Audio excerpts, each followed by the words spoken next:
Hey everyone, welcome back to another episode of the Imaginative podcast. Today we're super excited to have Markus Flierl. Markus is the corporate vice president for Intel's Tiber AI Cloud. We're going to be talking about Intel's offerings in the market, the opportunities for developers, and just overall their vision for the future. Markus, it's great to have you. Thank you for joining us. Thanks for having me, Chris. Super excited to be here. Awesome. Markus, your experience spans so many decades at some of the leading companies in the space. You're at Oracle, you're at Sun Microsystems, you led the development of cloud services at NVIDIA, and now you're at Intel. Can you talk us a little bit about your background, how you ended up at Intel, and what you're excited about the new Tiber AI Cloud products that you're working on? Yeah, I'm working on operating systems at Sun Microsystems and then at Oracle at the time. Came into NVIDIA, built out NVIDIA's GPU cloud infrastructure, which was the foundation for things like cloud gaming. When I joined NVIDIA, I was very much focused on cloud gaming still, just starting to dip the toes into AI, so to speak. And yeah, in the enterprise space, I think the big change for me, having been in the infrastructure space, was when I went from the enterprise infrastructure into the AI space. And all of a sudden, in the enterprise space, it was all about like consolidating workloads and compute was essentially outpacing the demands for the enterprise. And in the AI space, it's exactly the opposite. It's the amount of money that's spent on the compute. That's like the bulk of the investment. If you look at a modern startup today, it used to be that you had a bunch of people, 95% of the cost was on people, and you had a little bit of an office spend and maybe miscellaneous. And then yes, you also needed some compute, and great, we'll just stick the compute into any kind of cloud provider. Nobody worried too much about the cost of that. With AI, especially with generative AI, it's completely inverse now. All of a sudden, the bulk of the expenses at the bottom of the pyramid. That's where a lot of the startups are spending all the money doing training, doing fine tuning, doing inferencing. And then yes, we also need a few people, but that's almost a rounding error in a lot of cases. And that's a fundamental change, and that's really changed the way we do things. And that's also why coming into Intel, my focus has been on the infrastructure. And I started out when I first joined Intel, we started out with the Intel Developer Cloud. That was the starting point. It was really focused on let's take the latest and greatest hardware and software and let's make it available for developers, for customers, for the ISVs, for anybody out in the ecosystem to get their access to it. And that what we've seen is that very quickly, some of these, especially startups, would come back and say, "Great, we like to dip the toes in the water, but we really need a large training cluster. Can you give us a large training cluster?" And we need it, for the next couple of years. And that's when we started pivoting over to the Intel, what we now call the Intel Tiber AI Cloud, which is really focused on, yes, continuing to give early access to developers, but then also giving them the opportunity to either then go deploy on-prem, but then also give them the opportunity to stay in the Tiber Cloud and to run the services, run the businesses on the Tiber Cloud. And yeah, we're working with a number of different customers there. With the Tiber Cloud, we have a very broad set of services, everything from bare metal, if you want to look at the different layers of the stack, just the bare metal offering. People come in and then they can do their own optimizations, they can do their own, custom drivers, whatever they want to do. The layer above that, of course, then, somebody just wants a virtual machine and just wants a single card, or they can also leverage Kubernetes service. And in addition to that, we're partnering with a number of key ISVs that are then also building services on top of that and then providing those services to the end customers. And so in terms of Oh, the focus is really on AI, everything AI, everything from low end to, I just want to do some inferencing just with a virtual machine, just an individual card. I want to do some fine tuning, or I want to do, train my own foundation model, and then need a large cluster for that. And then, of course, as part of some of the other things that we really focused on is also security. Confidential computing is a key topic there. We're looking at trusted domain extensions, and we're fully leveraging those. And the other important aspect is the openness. So in addition to working with these paying customers, we work with the entire ecosystem.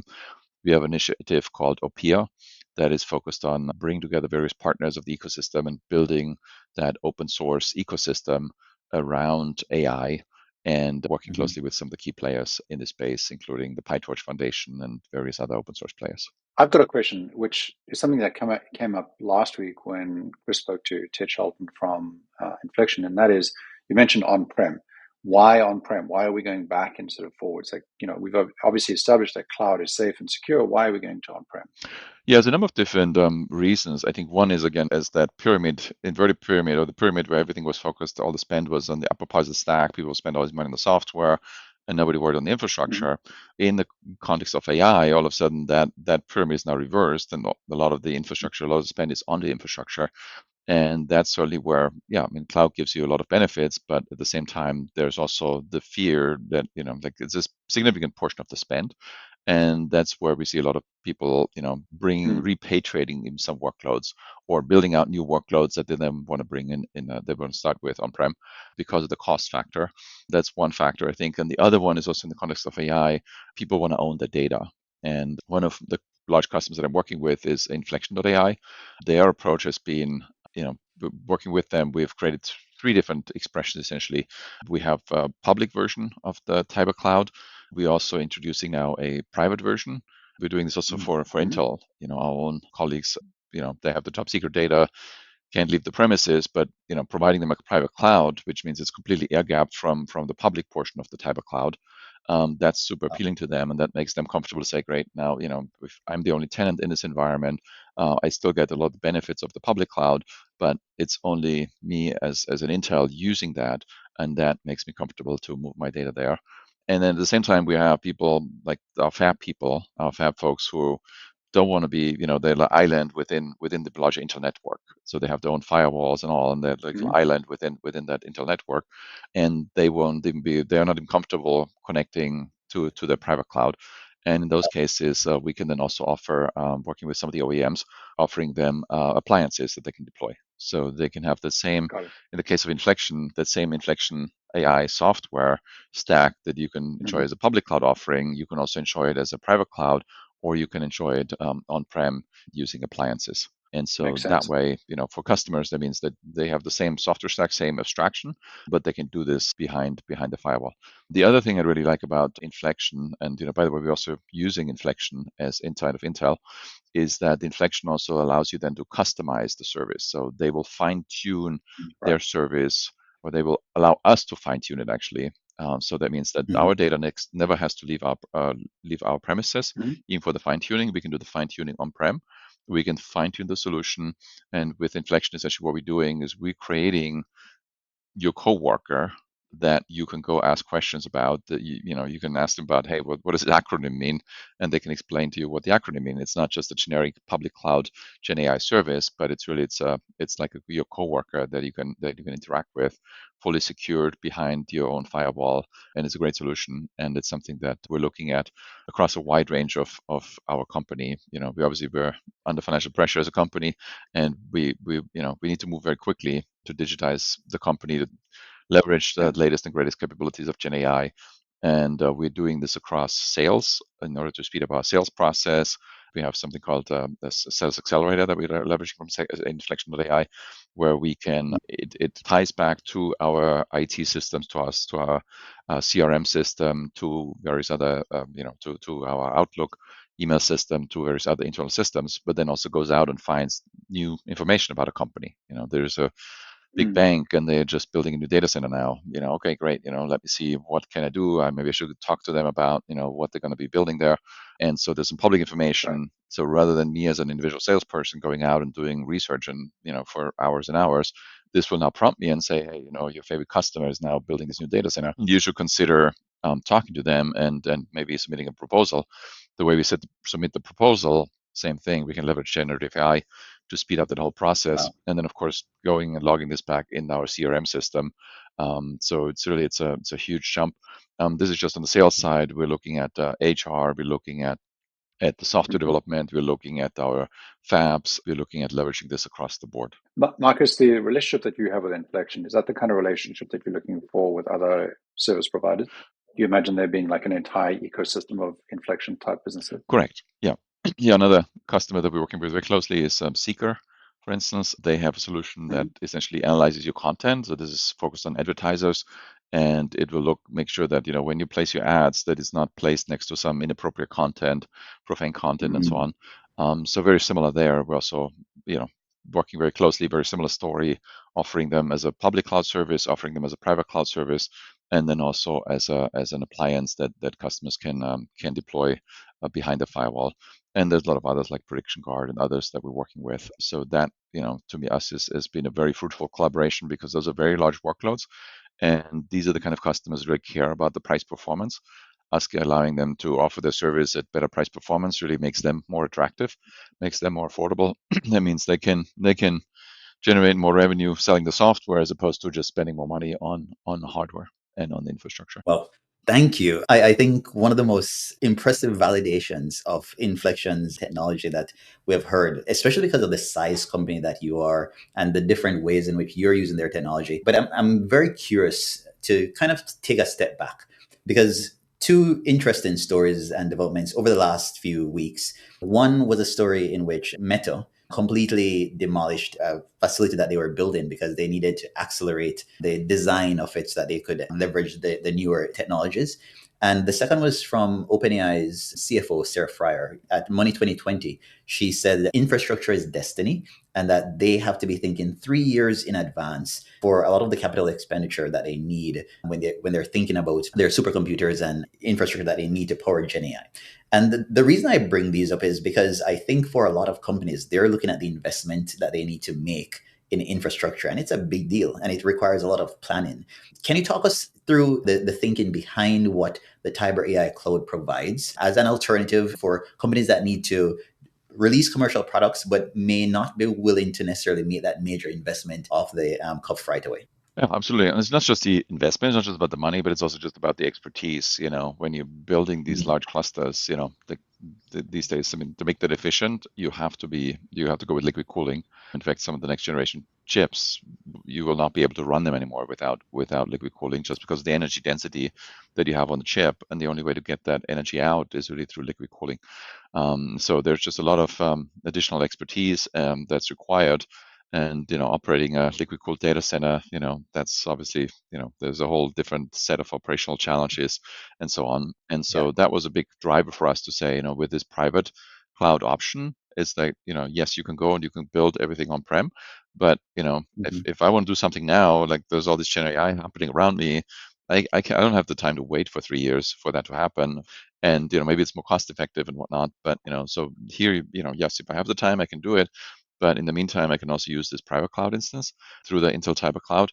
And that way I can take advantage of liquid cooling. I can take advantage of high-end infrastructure with 800 gigabit connectivity, large clusters, lots of compute power, super fast optimized storage for this workload without having to wait for me to do this myself.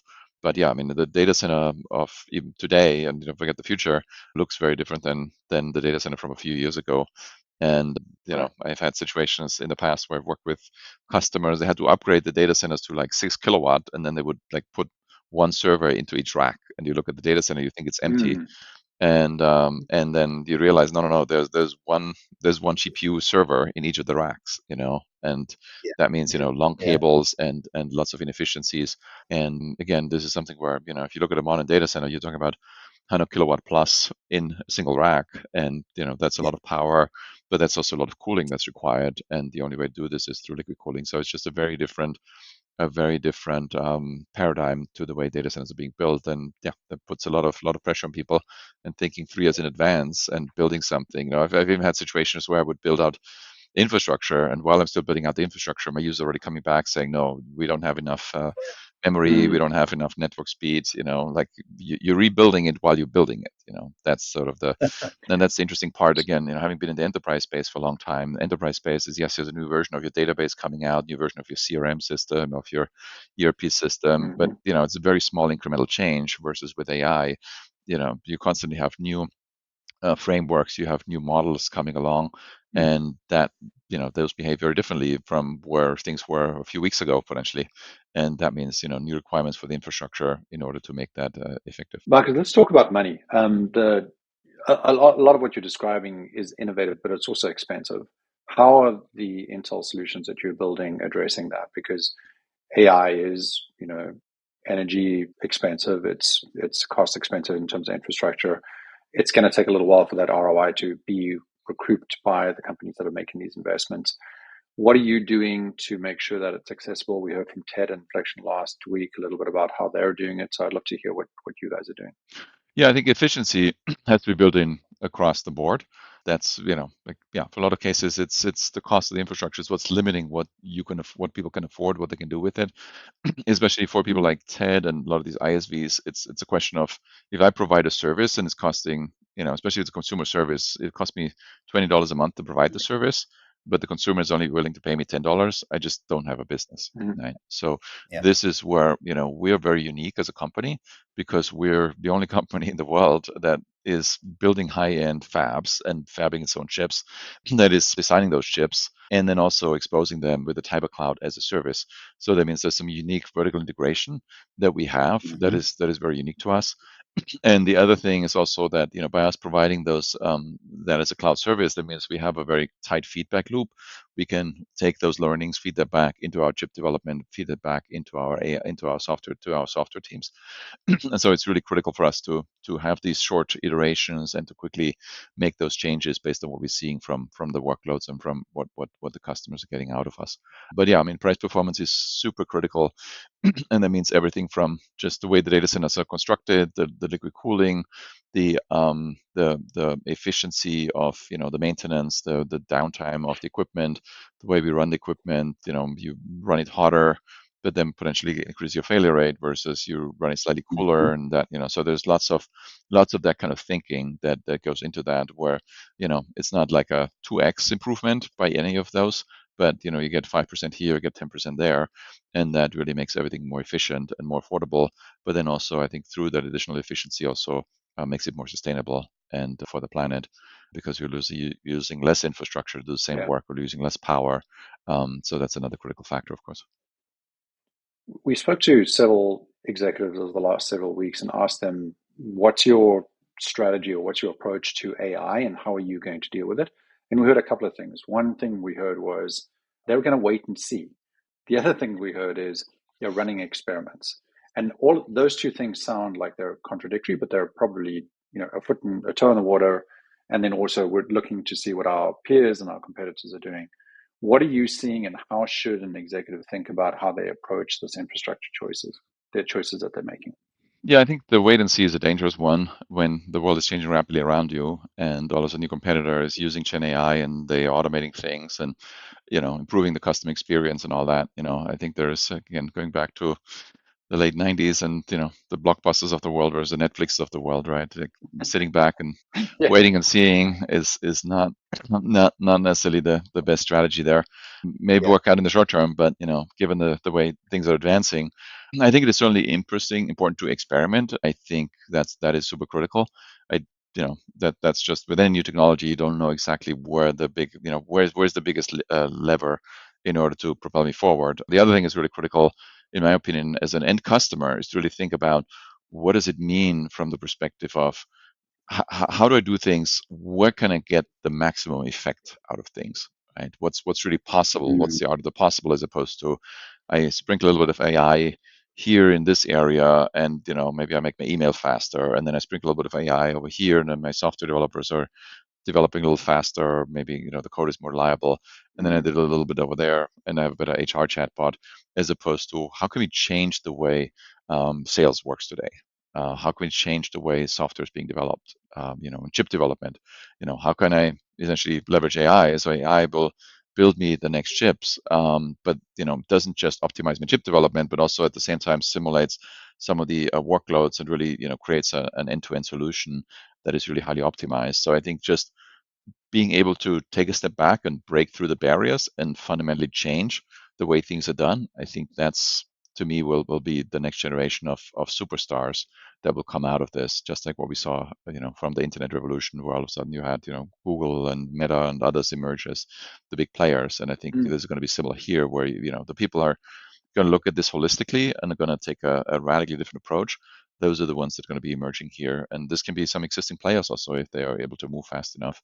And for ourselves as well, for Intel, as I mentioned in the beginning, for us, it's super critical that we apply this and that we really transform the company, when it comes to chip development, when it comes to software development, to propel us forward in a big way.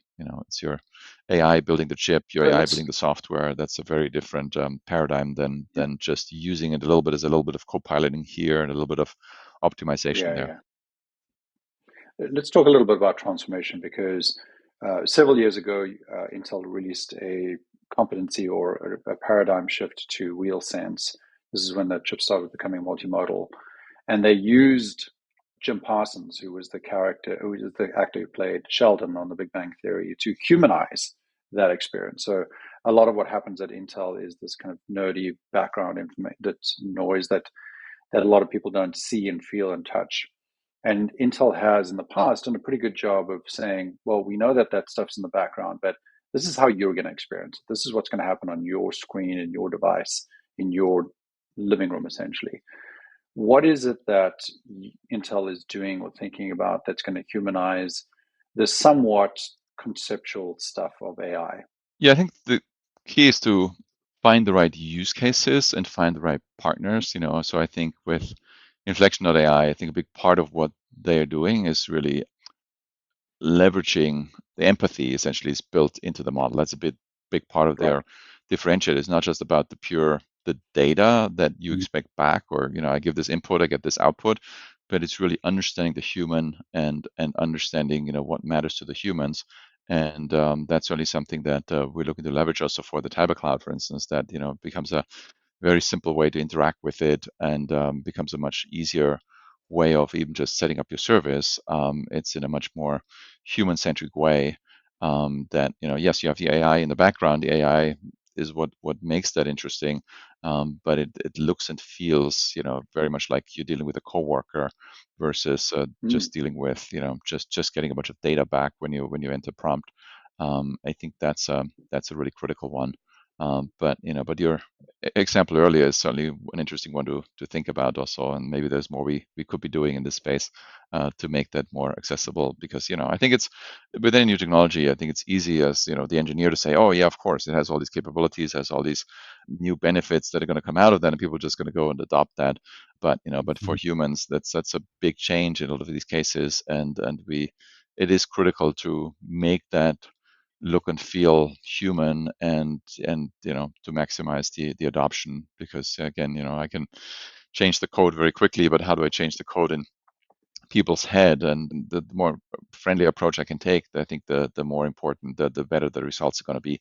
That's a critical aspect. I agree. Well, Marcus, I loved listening to you just now talk about how Intel is also transforming internally, adopting AI technologies, because I think a lot of listeners can identify with that, right? They're asking the same questions as to how and what role AI will need to play at different parts of their organizations.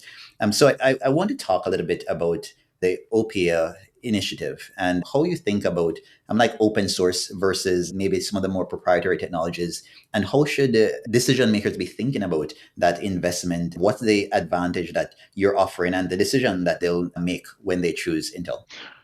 Yeah, I think it's easy to jump to something that just works, but then as we've seen in throughout history, that there's always the, like I think some of the mature IT organizations or mature companies today, they will always look at like what's the offboarding cost, right? Because it's very easy to jump on Mm, something and say, great, I have this solution and does what it needs to do. It's slightly better than what some of the open source things are doing out there. Maybe it's a lot better, but then couple of years down the line, all of a sudden now I'm locked into a particular ecosystem and locked into a particular vendor, and the exit cost can be tremendous and can be, in a lot of cases, I think the that's part of the problem. But then it's also, if there is a strong open community around, you just look at Llama, look at how how widely it's being adopted, it has been adopted now.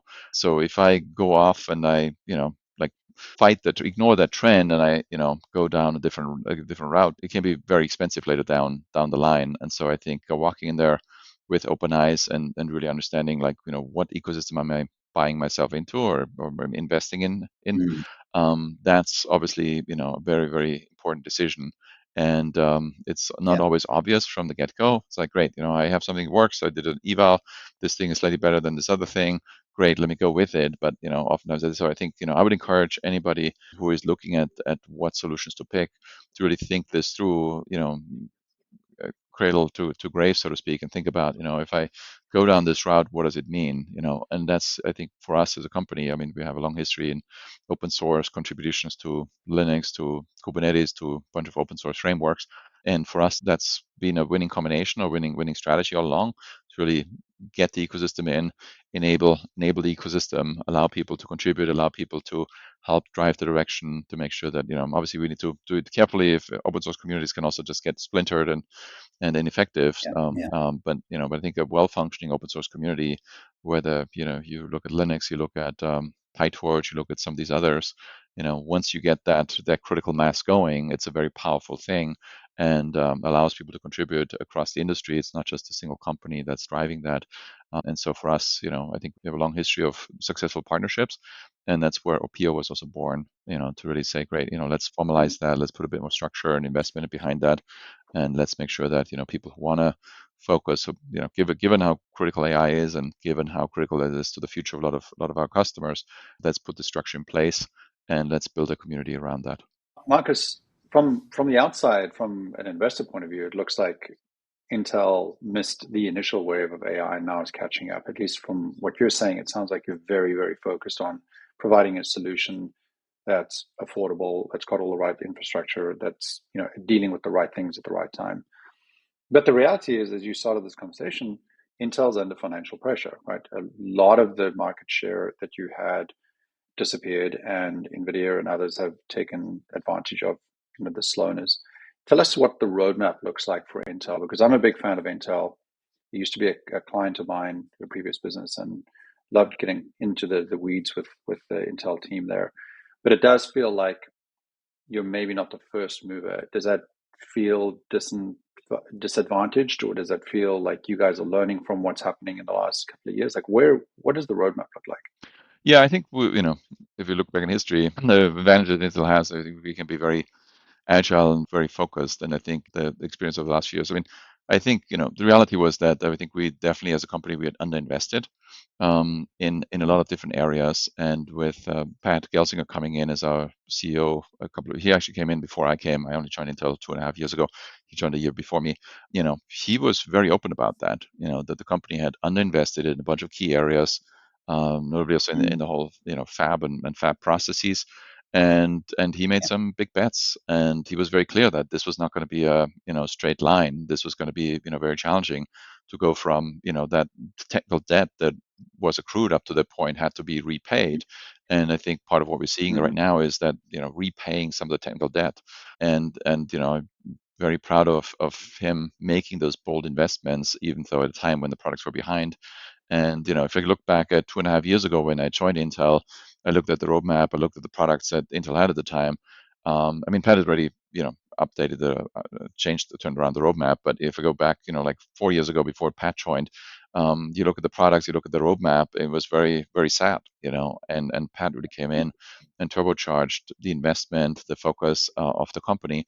And certainly it hasn't quite fully paid off when you look at the top line. But at the same time, you look at the Grand Rapids, our 6th generation Xeon that we just introduced. You look at Gaudi 3 that we just introduced. You look at where we are with 5 nodes in 4 years, and there's tremendous amount of progress that has been made here. And I'm here because I'm a believer, and I see what's happening behind the scenes. Not a financial advisor. Don't want to disclaim that. But at the same time, just looking behind the scenes and looking at our roadmap, it's very encouraging. And then also, with Opia, the investment that we're making, not just on the physical, on the fab side and on chips, but then also the open source, the investments in the software side, and it's very compelling. And that's why we have people like Seeker, Inflection AI, Prediction Guard, others coming in and really betting their future on it. And like switching harder platforms is not for the faint of heart. It's a big investment that people are making, and I think we have demonstrated that we can execute, and there's a lot more to come. Wow. I'm super excited about what you're offering with Tiber AI Cloud. Do you mind just spending a few minutes kind of talking through with the listeners what the different services, if you're a developer, that you can expect? Are you offering models? What does hardware look like? Why should they be excited about Tiber AI Cloud and some of the things that you're working on bringing to the future? Yeah, so it's a combination. We have some for developers, depending on where you want to come in, we have some free services. We can just come in with a Jupyter notebook, and you're, in some top of a Slurm environment, so you're sharing the same infrastructure, but you can just, run smaller workloads on that environment. You can also get virtual machines if you want to try something out. And then from there, you can then, just use your credit card and just go, test out a virtual machine with an accelerator. Or you can then go and, obviously go to an enterprise account and, book an entire large training cluster, depending on what you're trying to do. And there's a lot of tutorials. There's lots of different options here for testing things out, training, educating yourself. It's a wide range of services that we're offering right now. So it's fascinating because we've seen from NVIDIA, for example, with their NIMs and having models that are really just optimized and ready to go. Is that something that you're offering now or that you're considering offering in the future? Yeah, sorry, I should have mentioned that. So we have a close partnership with Hugging Face. So we have a lot of the optimized models that you can just bring in through Hugging Face. So yes, so it's very similar to what NVIDIA is doing with the NIMs. And then also the other thing I failed to mention was we're also looking to offer model as a service. That's one of the items that's on our roadmap. So that means you can just call the APIs, but then also you can use a Seeker or an Inflection.ai. You can call their API services, and then so it's not just about what we offer, but it's also what we see it very much as a ecosystem of here's the Tiber AI Cloud, and then here's a set of partners that we're working with, and you can then use their customized, the optimized models in addition to the open source models that we're going to be providing. I think that ease of use, just to add to that, Chris, that ease of use is super critical because as a developer, I want to get from point A to point B as fast as I can, as fast as possible. And if I can just come in and just call this API, that's very different from having to build up an entire stack or having to even like download a model from Hugging Face. So it's really critical for us, I think, that ease of use and that variety of offerings. But then at the same time, doing that at the price point and with the security and the openness that we talked about earlier. I think, to me, I strongly believe that that's a winning combination, and that's where we're seeing a lot of interest from a wide range of different customers. No, I think it's a brilliant offer. I think for developers and companies that are looking to invest long term, Tiber AI Cloud is definitely something that they'll want to explore. All right, awesome. So to wrap, Markus, one of the things I'd want to do is to just kind of look forward. Right now, we're seeing another wave of AI. We're seeing the rise of AI agents, and everyone is looking as to how they can automate their models. Last week we spoke to Ted Shelton, and he said, well, Inflection is working with more deterministic models. That way they can verify the output of models, and that's what enterprises are asking for. What are your thoughts on probabilistic versus deterministic models for agents? And overall, what are you most excited about from where you sit outside of the infrastructure? With this moment that we're in with Gen AI, it's exciting to hear that Intel is looking to just rethink from first principles what marketing and sales and operations looks like. What are you most excited about looking forward? Yeah, I think the deterministic is an interesting one. I think the work that we're doing, we have a lot of. The other thing I didn't mention earlier was that we were partnering very closely with our Intel Labs team, and they have a lot of investment. They're looking at new concepts, and the RAG is a big one for them. That's a big focus area. And what we're seeing there is that that blending of, yes, there's AI, and it can point me to things, but then it ties back to the actual data.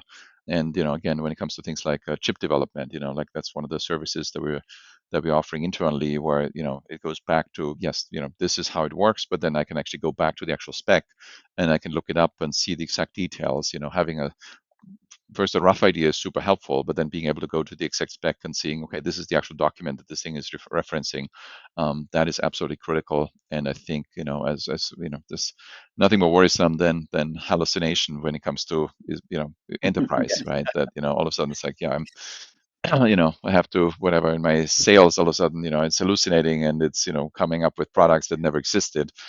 So, as we are automating our sales, for instance, that's something where, it should really point back to, this is the actual product, this is what it's called, this is the proper name, this is what it does, as opposed to it makes something up and the customer is upset because we're lying to them.